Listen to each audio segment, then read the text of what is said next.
Hello friends, എല്ലാവർക്കും good morning. അപ്പോൾ കാറ്റത്തെ കിളിക്കൂടിൻ്റെ ഇന്നത്തെ സൂപ്പർ ഹിറ്റ് വിശേഷത്തിലേക്ക് എല്ലാവർക്കും സ്വാഗതം. അങ്ങനെ നമ്മുടെ സുഭാഷിന് ഭയങ്കര സങ്കടം ഇങ്ങനെ കുതിച്ചുയർന്നു വരികയാണ്. കാരണം ആ ജ്യോത്സ്യം പറഞ്ഞ കാര്യങ്ങൾ മുഴുവനാണ് സുഭാഷിൻ്റെ മനസ്സിലേക്ക് ഇങ്ങനെ വരുന്നത്. അപ്പോൾ ഈ ജാതകക്കാരൻ ഈ വീട്ടിലുണ്ടെങ്കിൽ ഒരു പെണ്ണുങ്ങളും വാഴില്ല. ഈ ജാതകക്കാരന് കല്യാണയോഗം ഇല്ല. അങ്ങനെ ജാതകക്കാരന് ഭാര്യയായിട്ട് സന്തോഷത്തോടെ ജീവിക്കാനുള്ള ഒരു ഇതും കാണുന്നില്ല എന്നൊക്കെ ഇങ്ങനെ ജ്യോത്സ്യൻ മുഖത്തടിച്ച് പറഞ്ഞ കാര്യങ്ങൾ മുഴുവൻ ഇവിടെ സുഭാഷ് ഇങ്ങനെ ആലോചിക്കുക. അതെല്ലാം ആലോചിച്ച് കഴിഞ്ഞപ്പോഴേക്ക് സുഭാഷിന് ഭയങ്കരമായിട്ടും വേദന തോന്നുകയാണ്.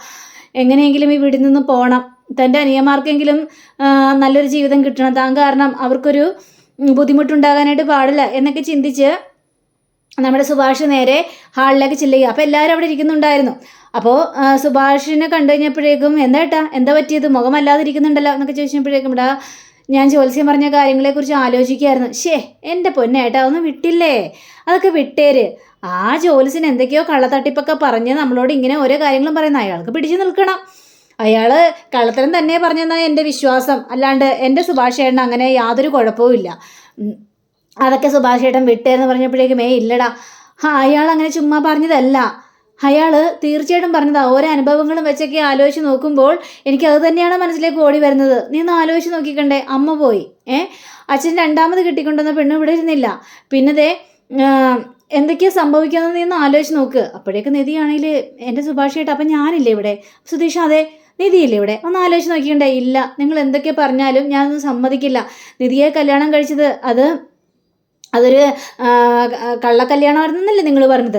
അപ്പോൾ അതുകൊണ്ടായിരിക്കും നിധി ഇത്രയും ദിവസം ഇവിടെ നിൽക്കാനുള്ള കാരണം. അല്ലാതെ കല്യാണം കഴിച്ചു കൊണ്ട് വന്നു കഴിഞ്ഞാൽ ഞാൻ ഉള്ളിടത്തോളം കാലം ആ പെണ്ണ് നിങ്ങളോടൊപ്പം ജീവിക്കില്ല. അതുകൊണ്ട് തന്നെ എനിക്ക് ഇവിടെ നിന്ന് പോകണമെന്നും പറയുകയാണ്. ഇത് കേട്ടുകൊണ്ട് വരികയായിരുന്നു അച്ഛൻ. അപ്പം അച്ഛൻ പറയാണ്, ദൈവമേ ഇവൻ എന്തൊരു പൊട്ടനാണ്, ഏതോ ഒരു ജ്യോത്സ്യം വന്നെന്ന് പറഞ്ഞു കേട്ട് നീ അതെല്ലാം വിശ്വസിച്ചു സുഭാഷേ. അയാൾ എന്തെങ്കിലും കിടന്ന് പറയട്ടെ എന്നേ, നീ അപ്പോൾ ഒരു അന്ധവിശ്വാസിയായിട്ട് തീർന്നിരിക്കുകയാണോ? ആ ജ്യോത്സ്യൻ പൈസ കിട്ടാൻ വേണ്ടി അങ്ങനെ പല പരിപാടികളൊക്കെ പറയും. എത്രയോ പേരുണ്ട് അങ്ങനെ. ജ്യോത്സ്യൻ നല്ല രീതിയിൽ തന്നെ എല്ലാ ജാതകം ഒത്തുകൊണ്ട് ഈ കല്യാണം നടത്തിക്കോ എന്നൊക്കെ പറഞ്ഞുകൊണ്ട് എത്രയോ ജീവിതം നടത്തി കൊടുത്തിട്ടുണ്ട്. എന്നിട്ട് എന്താ ജീവിതം താറുമാറായി പോയിട്ടില്ലേ, ഡിവോഴ്സായി പോയിട്ടില്ലേ? അങ്ങനെ ജാതകം നോക്കി നടത്തിയ കല്യാണം വരെ ഡിവോഴ്സായി പോയിട്ടുണ്ട്. അപ്പോഴാണ് ഈ ഒരു ചെറിയ കാര്യത്തിനൊക്കെ വേണ്ടി നീ ഇങ്ങനെ സങ്കടപ്പെടുന്നത്. ജ്യോത്സ്യം അതൊന്നുമില്ല, എല്ലാം ദൈവനിശ്ചയമാണെന്ന് കരുതിയാൽ മതി എന്നൊക്കെ പറയുകയാണ്. അങ്ങനെയും പറഞ്ഞുകൊണ്ട് ഇങ്ങനെ സംസാരിക്കുക. അപ്പോൾ സുഭാഷ് ആണെങ്കിൽ ഇല്ല, എനിക്ക് എന്തൊക്കെ പറഞ്ഞാലും എൻ്റെ മനസ്സിന് വല്ലാത്തൊരു സങ്കടമാണ്, എനിക്കത് സഹിക്കാൻ പോലും പറ്റാത്ത കാര്യമാണ്. അപ്പോൾ സുധീഷ് ആണെങ്കിൽ എൻ്റെ ഏട്ടനൊന്നും മിണ്ടാതിരിക്കേ, ഏട്ടനകത്തേക്ക് കയറി പോകാൻ നോക്കുക. ഏട്ടന് അങ്ങനെ ഒരു ദോഷവും ഇല്ല, ഞങ്ങളതിന് സമ്മതിക്കത്തുമില്ല. ഞാൻ എന്തോ ഒരു തെറ്റ് ചെയ്തു. കാരണം ഏട്ടൻ അങ്ങനെ ഒരു കല്യാണാലോചന വന്നു കഴിഞ്ഞപ്പോഴേക്കും ഞങ്ങളാ പോയി ഒരു ജാതകം ഉണ്ടാക്കിയത്. പക്ഷെ അതൊക്കെ ഇങ്ങനെ വരുമെന്ന് ഒരിക്കലും പ്രതീക്ഷിച്ചില്ല. അതിൻ്റെ ഇടയ്ക്ക് അച്ഛൻ വന്നിരിക്കുന്നു ഒരു ജാതകമായിട്ട്. അച്ഛൻ എന്തിനാ അപ്പോൾ ആ ജാതകം എടുക്കാൻ പോയത്? അത് കൊള്ളാം, അപ്പോൾ ആ ജാതകം ചേരില്ലെന്ന് പറഞ്ഞുകൊണ്ടല്ലേ ഞാൻ മറ്റേ ജാതകം എടുക്കാൻ പോയത്. അപ്പോൾ അച്ഛൻ്റെ കയ്യിൽ ആ ജാതകം ഉണ്ടായിരുന്നല്ലേ, പിന്നെ എന്തിനാ ഞങ്ങളെ കൊണ്ട് എടുപ്പിച്ചത്? ആ സമയത്ത് അതിനുള്ള കാരണം ഞാൻ പറഞ്ഞതാ. എനിക്ക് ആ ജാതകം അവിടെ ഉള്ള കാര്യം ഞാൻ ഓർത്തില്ലായിരുന്നു. പിന്നീട് ഇതൊക്കെ സംഭാഷണം കഴിഞ്ഞപ്പോഴേക്കുമാണ് എനിക്ക് ആ ഒരു ഓർമ്മ വന്നത്. നീ എന്നെ കുറ്റപ്പെടുത്തുന്നുണ്ട്, നിനക്ക് ആ ജ്യോത്സ്യനെ കൊണ്ട് നല്ലൊരു ജാതകം ഉണ്ടാക്കിക്കാൻ പാടില്ല, ഏതായാലും കള്ള ജാതകം ഉണ്ടാക്കിക്കുക.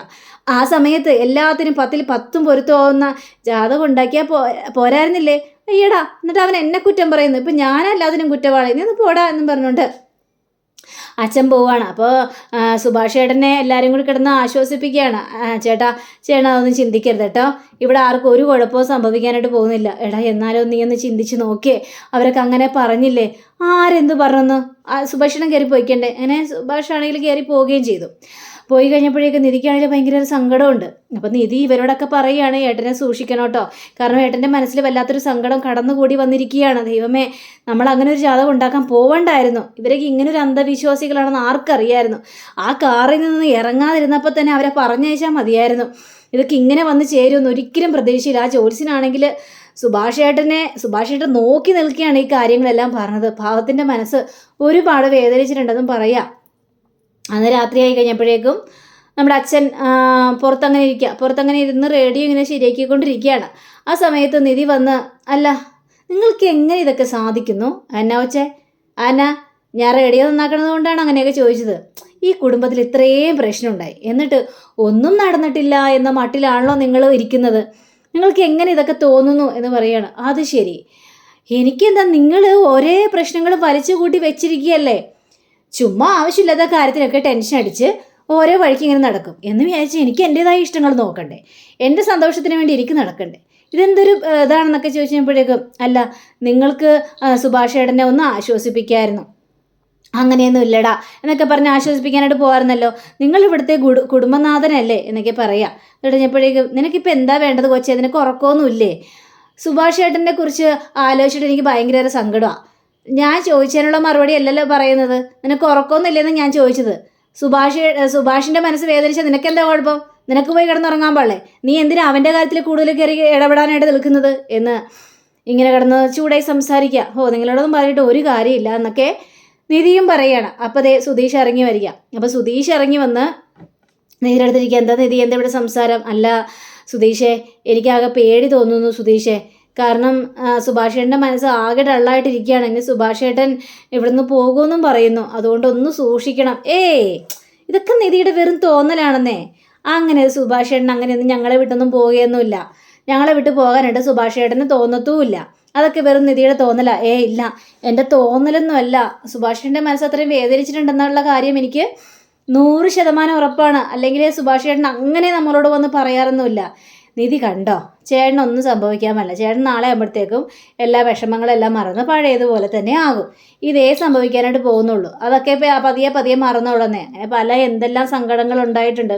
പിന്നെ സുഭാഷേട്ടന് ചെറിയൊരു കാര്യം കേട്ടാൽ മതി, അപ്പം തന്നെ ഭയങ്കരമായിട്ട് സങ്കടം വരുന്ന ഒരാളാണ്. അപ്പോൾ ഇതും അതേപോലെ തന്നെ കരുതിയാൽ മതി. നിധി പോയി സന്തോഷത്തോടെ കിടന്ന് ഉറങ്ങാൻ നോക്കും. ചെല്ലേ, നാളെ ഓഫീസിൽ പോകാനുള്ളല്ലേ, പോയി കിടന്ന് ഉറങ്ങാൻ നോക്കുമെന്ന് പറഞ്ഞ് നിധിയെ പറഞ്ഞു വിടുക. അപ്പം അച്ഛനാണെങ്കിൽ സരിഗമ പാടിക്കൊണ്ടിരിക്കുക. അപ്പോൾ നിങ്ങൾക്ക് നിങ്ങളുടെ ഈ പാട്ട് നിർത്താനായില്ലേ? നിങ്ങൾക്ക് എന്നാത്തിൻ്റെ കേടാ? അത് ശരി, എടാ കലാവാസന വേണം, കലാവാസന. ഇതൊന്നും നിനക്കില്ല. അതിനിപ്പോൾ എന്നെ കുറ്റം പറഞ്ഞിട്ട് കാര്യമില്ല. എനിക്ക് കലാവാസനയുള്ളത് എൻ്റെ ദൈവാനുഗ്രഹം. അതൊന്നും നീ കണക്കിലെടുക്കേണ്ട ആവശ്യമില്ല. നീ പോയി കിടന്നുറങ്ങടാ, എനിക്ക് ഇഷ്ടമുള്ളതുപോലെ ഞാൻ ചെയ്യും എന്നൊക്കെ പറഞ്ഞുകൊണ്ട് സംസാരിക്കുക. അപ്പോഴേക്കും നമ്മുടെ സുഭാഷ് പുതച്ചു മൂടി കിടന്നുറങ്ങുമ്പോൾ ഇവരെല്ലാവരും കൂടി ഇരുന്ന് സംസാരിക്കുകയാണ്. ഏതായാലും ഇനി എന്ത് ചെയ്യും? നമുക്കൊരു കാര്യം ചെയ്താലോ, ആ ജോത്സ്യനെ പോയി നല്ല ഇടി കൊടുത്താലോ? അയാൾ പറയേണ്ട പറച്ചിലുണ്ടില്ലേ? ആ ജോത്സ്യനല്ല പോയി ഇടിക്കേണ്ടത്. ശരിക്കും പറഞ്ഞു കഴിഞ്ഞാൽ നമുക്കൊരു ജാതകം എഴുത്തരാൻ പറഞ്ഞിട്ട് നമ്മൾ പോയില്ലേ, എന്നിട്ട് കള്ള ജാതകം എഴുത്തുന്നില്ലേ? എല്ലാത്തിലും പ്രശ്നം വെപ്പിച്ചുള്ളൊരു ജാതകം അയാൾക്കിട്ടാണ് കൊടുക്കേണ്ടത്. അയാൾ നല്ലൊരു ജാതകം എഴുതി തന്നിരുന്നെങ്കിൽ ഇങ്ങനെയൊന്നും സംഭവിക്കില്ലായിരുന്നു. അതേടാ, കൊടുക്കുന്നുണ്ട് ഞാൻ അയാൾക്ക്. നമ്മൾ അങ്ങനെയൊക്കെ പറഞ്ഞേനെ, അയാൾ നമുക്കിട്ട് പാരവെച്ചതാ. ചിരിച്ചോണ്ട് നമ്മളോട് സംസാരിക്കുന്നത് കണ്ടുകഴിഞ്ഞപ്പോഴേക്ക് ഞാൻ വിചാരിച്ചു എല്ലാം നല്ല രീതിയിൽ തന്നെയാണ് എഴുതി തന്നിരുന്നതെന്ന്. പക്ഷേ ഇപ്പോഴല്ലേ അയാൾ നമുക്കിട്ട് ശരിക്കൊരു പാര തന്നെ വെച്ചാന്ന് മനസ്സിലായത്. അയാൾക്കിട്ട് ഞാൻ കൊടുക്കുന്നുണ്ട്, ഇനി അയാളെ വെച്ചോണ്ടിരിക്കില്ല ഞാൻ എന്ന് പറഞ്ഞുകൊണ്ട്. ഇതേ പതുക്കെ പറ, സുഭാഷ് ഏട്ടൻ ഉറങ്ങിയിട്ടുണ്ടോ ഇല്ലേ? ഉറങ്ങി. ഇനി സുഭാഷ് ഏട്ടൻ രാത്രി എണീക്കാനൊന്നും പോകുന്നില്ല. രാവിലെ ആകുമ്പോഴല്ലേ എണീക്കാറുള്ളൂ, അത് പതിവാണ്. ഏതായാലും നമുക്കും കിടക്കാം എന്നും പറഞ്ഞുകൊണ്ട് ഇവരെല്ലാവരും കൂടി കിടക്കാം.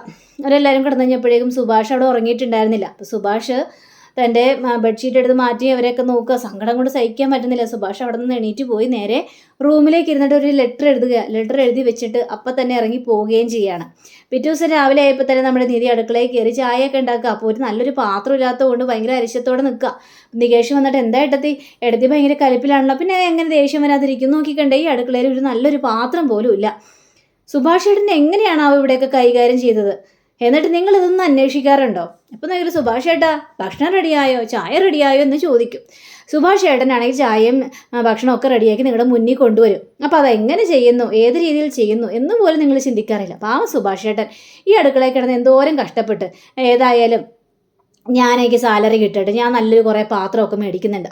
ഏട്ടത്തി കട്ട സപ്പോർട്ട്, ഏട്ടത്തി മേടിച്ചോ? അല്ല സുഭാഷ് ഏട്ടനെ കണ്ടില്ലല്ലോ. കണ്ടില്ലേ? ഇല്ല, ഞാൻ കണ്ടില്ല. അല്ലെങ്കിൽ അടുക്കളയിൽ കയറുന്നല്ലേ? എവിടെ പോയിന്നാവോ, ചിലപ്പോൾ എല്ലാം പുറത്തൊക്കെ പോയിട്ടുണ്ടാവും. ഇന്നലെ പറയാണ്ട് പോവോ സുഭാഷ് ഏട്ടൻ? നമുക്ക് ഏതായാലും ചായ കൊണ്ടേ കൊടുക്കാം. സുധീഷ് ചെയ്യുന്ന ചായ ഞാൻ ഏതായാലും പല്ല് വെച്ചിട്ട് ചായ കുടിക്കുന്നുള്ളൂ. നല്ല സ്വഭാവമൊക്കെ തുടങ്ങിയോ? അപ്പോൾ ഹരീഷും മരിക്കണം. ഇങ്ങേർക്ക് എപ്പോഴാണാവോ നല്ല സ്വഭാവമൊക്കെ തുടങ്ങിയത്? നീ ഒന്ന് പോടാ. അല്ല സുഭാഷ് ഏട്ടനെ കണ്ടില്ലല്ലോ എന്ന് ചോദിച്ചപ്പോഴേക്കും സുഭാഷ് ഏട്ടൻ ചിലപ്പോൾ കടയിൽ പോയിട്ടുണ്ടാവുമെന്നേ. ഇന്നലെ പറയാതെ പോകും, ഇത്ര രാവിലെ പോകുമോ കടയിലോട്ട്? ഒന്ന് വിളിച്ചു നോക്കിയേ. അങ്ങനെ നികേഷ് ഫോണിൽ വിളിച്ചു നോക്കുക. അപ്പോൾ ഫോൺ സ്വിച്ച്ഡ് ഓഫ് എന്നാണ് പറയുന്നത്. ദൈവമേ, സുഭാഷ് ചേട്ടൻ്റെ ഫോൺ സ്വിച്ച് ഓഫ് ആണല്ലോ, ചിലപ്പോൾ ഇവിടെ വെച്ചിട്ടായിരിക്കും സുഭാഷ് ചേട്ടൻ കടയിൽ പോയിട്ടുണ്ടാവുക, ഞാനൊന്ന് പോയി നോക്കിയിട്ട് വരാം എന്ന് പറഞ്ഞുകൊണ്ട് നികേഷ് റൂമിലേക്ക് ചെല്ലുക. റൂമിലേക്ക് ചെന്ന് കഴിഞ്ഞപ്പോഴേക്കും അവിടെ സുഭാഷ് ചേട്ടൻ ഇല്ല. പക്ഷെ ഒരു ലെറ്റർ കണ്ടു. ആ ലെറ്റർ വായിച്ചു നോക്കുക. നികേഷ് ഞെട്ടിപ്പോയി. അങ്ങനെ നികേഷ് ഓടിച്ചുകൊണ്ട് സുധീഷ് ചേട്ടാ, ഹരീഷ് ചേട്ടാ എന്നും പറഞ്ഞിട്ടുണ്ട് ഓടി ചെല്ലുകയാണ്. ദേ ഇത് നോക്കിക്കണ്ടേ, സുഭാഷ് ചേട്ടൻ ഒരു ലെറ്റർ എഴുതി വെച്ചിരിക്കുന്നു. അങ്ങനെ ലെറ്റർ വായിച്ചു നോക്കുക. ലെറ്റർ വായിച്ചു നോക്കി കഴിഞ്ഞപ്പോഴേക്കും ഭയങ്കരമായിട്ട് സങ്കടം വരിക. അപ്പം അച്ഛൻ കയറി വരിക, എന്താ പറ്റിയത്, നിങ്ങളെന്താ എല്ലാവരും കരഞ്ഞോണ്ടിരിക്കുന്നത്?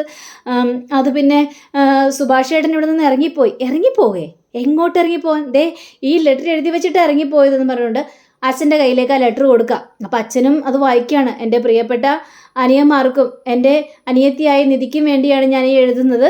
ഞാൻ പോവാണ്. ഞാൻ കാരണം ഇവിടെ ഒരു പ്രശ്നം ഉണ്ടാകാൻ പാടില്ല. എൻ്റെ അനിയന്മാർക്ക് നല്ലൊരു ജീവിതം കിട്ടണം. അവർ കല്യാണം കഴിച്ച് ആ വീട്ടിൽ സുഖമായിട്ട് കഴിയണം. നിധി, ഇനി ഞാൻ കാരണം നിധിയുടെ ജീവിതവും കൂടി താറുമാറായി പോകരുത്. നിധി ആ വീട്ടിൽ തന്നെ താമസിക്കണം. ജീവിതകാലം മുഴുവനും ആ വീട്ടിൽ തന്നെ താമസിക്കണം. ഞാൻ കാരണം നിങ്ങൾക്കൊരു ബുദ്ധിമുട്ടുണ്ടാകാൻ പാടില്ല. എന്നെ ഇനി അന്വേഷിക്കേണ്ട, ഞാനിനി പോവാന്നും പറഞ്ഞുകൊണ്ട് അങ്ങനെ സുഭാഷ് കണ്ണീരോടെ എഴുതിയ ആ ലെറ്റർ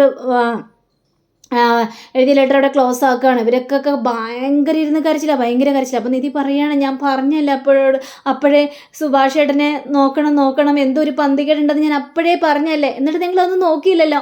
ഇപ്പോൾ നിങ്ങളുടെ സ്ഥാനത്ത് സുഭാഷ് ഏട്ടനായിരുന്നെങ്കിലോ സുഭാഷ് ഏട്ടൻ നിങ്ങൾക്ക് വേണ്ടി കാവലിരിക്കില്ലായിരുന്നോ? പക്ഷേ നിങ്ങൾ അങ്ങനെ ചെയ്തില്ല. നിങ്ങൾക്ക് നിങ്ങളുടെ കാര്യം മാത്രമേ ഉള്ളൂ. സുഭാഷ് ഏട്ടൻ എങ്ങനെ വേണമെങ്കിലും ജീവിച്ചോട്ടെ അല്ലേ, സുഭാഷ് ഏട്ടൻ നിങ്ങൾക്ക് വേണ്ടി കഷ്ടപ്പെടുക മാത്രം, അത്രയും മാത്രമേ ചെയ്യുന്നുള്ളൂ. പക്ഷേ നിങ്ങൾ സുഭാഷ് ഏട്ടൻ്റെ കാര്യം ഒന്നും ചിന്തിക്കാറില്ല എന്നൊക്കെ പറയാം. നിങ്ങൾ എന്തിനാ നോക്കി നിൽക്കുന്നു, പോയി ഒന്ന് അന്വേഷിക്കുക എന്ന് പറയാം. ഇവർ ഹരീഷും നികേഷും കൂടെ ഇറങ്ങി അച്ഛനെ വന്ന് ഞാനും പോയി നോക്കാം മോളെ എന്ന് പറഞ്ഞുകൊണ്ട് പോവുകയാണ്. സുധീഷ് എന്താ ആലോചന നിൽക്കുന്നത്, പോയി അന്വേഷിക്കുക എന്ന് പറയുകയാണ്. സുധീഷും പോവുകയാണ്. നിധിയാണെങ്കിൽ കരച്ചിൽ. അപ്പം അങ്ങനെ കാണിച്ചുകൊണ്ടാണ് നമ്മുടെ ഇന്നത്തെ ഇവിടെ അവസാനിച്ചിരിക്കുന്നത്. അടുത്ത റിവിനെ കാത്തിരിക്കുക, സബ്സ്ക്രൈബ് ചെയ്യുക. എല്ലാവർക്കും നല്ലൊരു ദിനം ആശംസിച്ചുകൊണ്ട് തന്നെ നമസ്കാരം. Thank you. See you again. By.